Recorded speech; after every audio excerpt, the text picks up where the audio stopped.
আওয়ামী লীগের ছত্রছায়ায় প্রধান শিক্ষকের সম্পদের পাহাড় শিরোনামে এশিয়ান টেলিভিশনে সংবাদ প্রচারের পর এবার দুর্নীতিবাজ ওই প্রধান শিক্ষকের অপসারণের দাবিতে রাজপথে নেমেছেন কোমলমতি শিক্ষার্থীরা। রাজধানীর মিরপুর ১ নম্বরের মডেল একাডেমির প্রধান শিক্ষক সুভাষিস কুমারের অপসারণ সহ কয়েক দফা দাবিতে গত কয়েকদিন ধরেই বিক্ষোভ করছেন প্রতিষ্ঠানটির শিক্ষক ও শিক্ষার্থীরা।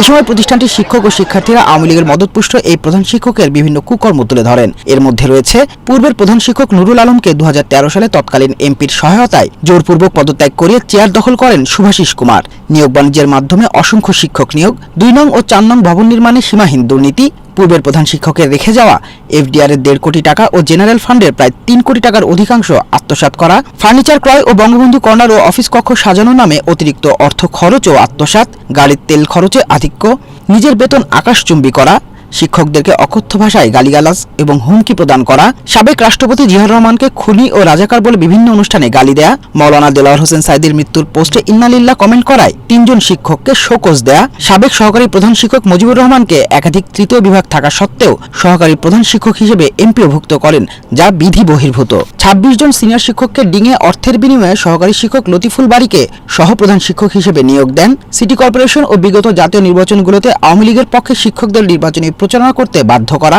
২০১৮ সালে জাতীয় নির্বাচনে মডেল একাডেমির ৩টি কেন্দ্রে নিজে উপস্থিত থেকে রাতের ভোট কারচুপির সঙ্গে সক্রিয় অংশগ্রহণ ও ছাত্র আন্দোলনের বিপক্ষে শিক্ষকদের অবস্থান নিতে বাধ্য করা।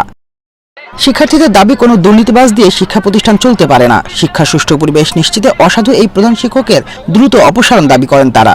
স্কুলের রাজনীতিমুক্ত এবং দুর্নীতিমুক্ত করার জন্য নিজেদের বিবেক তাড়নায় স্কুল সংস্কার করার কাজে নিজেরা আন্দোলনটা শুরু করেছি। আমাদের ছাত্র সমাজের বিপক্ষে যায় তাকে আমরা কিভাবে শিক্ষা প্রতিষ্ঠানের প্রধান শিক্ষক হিসেবে মেনে নেই। আমরা চাই যে ছাত্রদের সাথে সবসময় সুখে দুঃখে পাশে থাকবে এমন একজনকে আমাদের ছাত্র সমাজের পাশে যে থাকবে তাকে আমরা প্রধান শিক্ষক হিসেবে চাই। দুর্নীতি তো বন্ধ করতে হবে। ইভেন আমাদের প্রধান শিক্ষক যেসব সিনিয়র টিচারদের সাথে দুর্ব্যবহার করেছেন প্রত্যেকের কাছে ক্ষমা চেয়ে তারপর পদত্যাগ করতে হবে। তাকে আমরা শিক্ষক হিসেবে মানতে পারবো না। আমাদের একটাই দাবি, এক দফা এক দাবি, প্রধান শিক্ষকের পদত্যাগ। আমাদের এই আন্দোলনের পর যদি আমাদের উপর কোনো হ্যারাসমেন্ট হয় তাহলে আমরা চাই পুরো মডেলিয়ান যেন এর বিরুদ্ধে রুখে দাঁড়ায়। দুর্নীতিবাজ এই প্রধান শিক্ষকের অপসারণ না হওয়া পর্যন্ত আন্দোলন চালিয়ে যাওয়ার ঘোষণা কোমলমতি এই শিক্ষার্থীদের। মাঝারুল আমিন শুভ, এশিয়ান টেলিভিশন।